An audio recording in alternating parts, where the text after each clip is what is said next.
Hello guys, welcome back to my YouTube channel. ඉතින් අපි පළවෙනි කොටස මම අප්ලෝඩ් කරලා තියෙන මේ වෙද්දිත් මහනුවරට යන එක. ඉතින් තාම මහනුවරට අපි ඇවිල්ලා නැහැ. අපි දැන් ඉන්නේ මේ කඩු ගන්නාවේ. කියන්නේ අර සුද්ධ ගාල විදිහට තැන තමයි අපි දැන් මේ ඉන්නේ. අන්න ඔතන ඉඳලා අපි පොඩ්ඩක් ඉතින් රීප්‍රෙස් වෙලා ඔක්කොම දේවල් මෙව කරගෙන ඔතන ඉඳලා තමයි දැන් යන්න ලෑස්ති වෙන්නේ අපි මහනුවරට. ඉතින් අපි ඔතන අතර වෙලා ඉඳලා ටිකක් වෙලා ඉඳලා ඉතින් පොඩක් කයියක් ගහලා ඔක්කොම කරලා යන්න තමයි ලෑස්ති වෙන්නේ මහනුවරට. ඔය යන අතරතුරේ ඉතින් මගේත් පොඩි ඉතින් වීඩියෝ කැලි දෙකක් තුනක් ගන්න එපා මමත් දාන්න.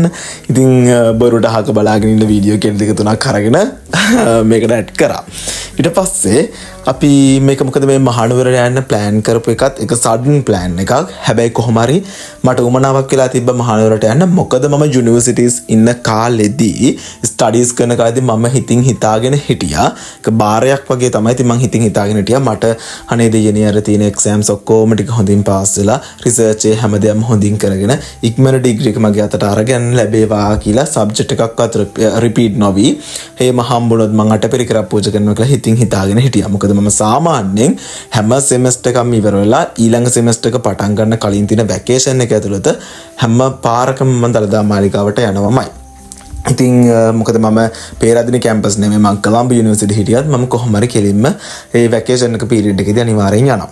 ඉතින් මොකද ආශිර්වාදය ලබා ගන්න සහ ඊළඟ සෙමෙස්ටර් එක හොඳින් ස්ටඩීස් කරගන්න ඔය හැම දෙයක්ම හිතේ තියාගෙන ඉතින් දහසක් බලාපොරොත්තු දවසට හිතේ තියාගෙන ගිහිල්ලා මගේ හිතේ තියෙන බලාපොරොත්තු ඔක්කොම කියලා ඉවර වෙලා දළදා මාලිගාවට යනවා. ඉතින් අන්නේ බාර නිදහස් කරන්න තමයි යන්නේ. ඉතින් ඔන්න ඔතනින් පාද කකුල් දෙපා හැමදේම හොඳට පිරිසිදු කරගෙන දළදා මාලිගාව ඇතුළට යන්න පුළුවන්. මොකද පිරිසිදු වෙලා යන්න ඕනේ. ඉතින් අපි යන දවසේ නම් සෙනඟ ගොඩාක් හිටියා.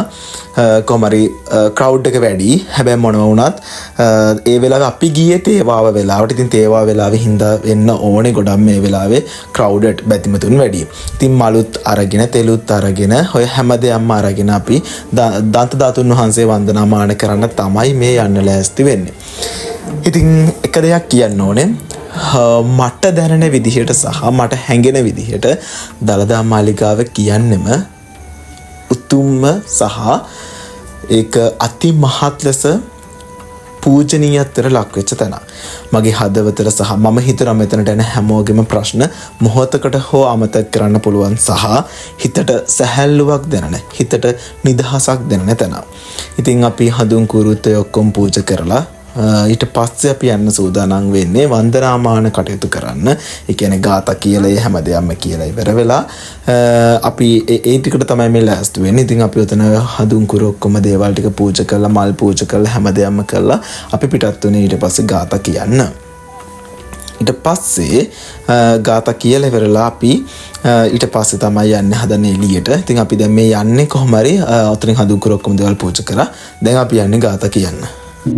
චක්කවරම් කිතරත්ත සෝපාදෝ ලක්කන මණ්ඩිත ආයත පන්හි චාමර චත්ත විවෝසිත පාදෝ ඒ සහිතුයි. දළදා මාලිගාව ඇතුලේ වන්දනාමාන කටයුතු ඔක්කොම කරලා සහායක ඇතුලේ තියෙනවා කෞතුකාගාර මියුසියම් එක. මියුසියම් එකෙත් අපි මේ දේවල් බලලා ඔක්කොම කරලා මොකද ඒක ඇතුලේ වීඩියෝස් මුකුත් කරන්න බෑ. ඉතින් අපි ඒවා දේවල් ඔක්කොම කරලා දළදා මාලිගාවෙන් එළියට ආවා. මොකද ලොකු ක්‍රවුඩ් එකක් ඉන්න අපි වගේම තමයි ආපු අනිත් බැතිමතුනුත් වන්දනාමාන කටයුතු කරන්න ඕනේ හින්දා. ඉතින් අනිත් අයත් ගැන හිතලා අපි ඉක්මනට අපේ දේවල් ටික කරගෙන අපි එළියට ආවා. ඇවිල්ලා වෙලා එළියේ ෆොටෝස් ගන්න මේ දේවල් හැමදේම කරා. අනිත් එක තමයි ඔය වැවරවුම කියන එක වටේ අන්න එතනට මාළුන්ට කන්න දාන්න, ඒ කියන්නේ ඒවා කැම විකුණන කට්ටියක් ඉන්නවා සහ එතන අපිට දාන්න පුළුවන් ඒ වැවරවුමේ එතන වැවේ ඉන්න මාළුන්ට කන්න. ඉතින් අපිත් පොරි පැකට් එකක් කරගෙන අපිත් දැම්මා. ඒකෙන් තමයි මෙන්න මෙතන පරවියොත් ගොඩාක් හිටියා. ඉතින් ওই වෙලාවේදී පොඩි පොදේකුත් යන්න ලෑස්ති වෙනවා.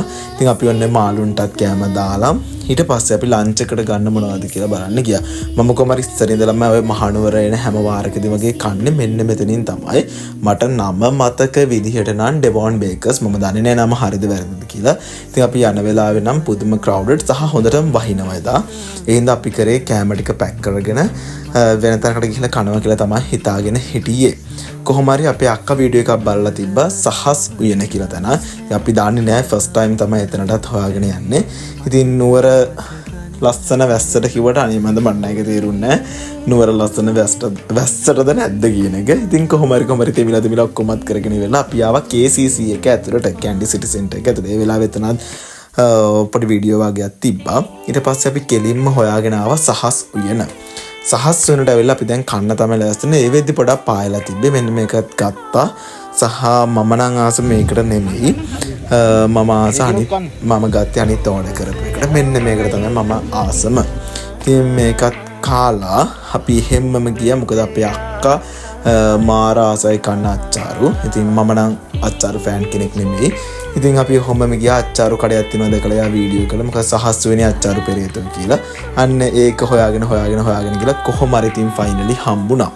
ඉතින් ඒකත් හම්බෙලා ඒකිනුත් කාලා අච්චාරුත් ඕඩර් කරලා තියෙන හැමදේම මෙතෙන්දී ඕඩර් කරා. ඉතින් එක જાති අච්චාරු දෙනවා. මොකද ඒ ෂොප් එක සහ ඒ ස්ටෝල් එක මාර ෆේමස් TikTok එකේ හැමතැනම. ඉතින් අපි ගත්තේ ඔන්නේ අච්චාරු ටික. ගිනි පිඹට මකරෝ ටික වගේ ටික කාලේ වෙලා බඩපපුවක් දැවිලා ගෑස්ට්‍රයිටිස් වැඩි කරගෙන හිටියා.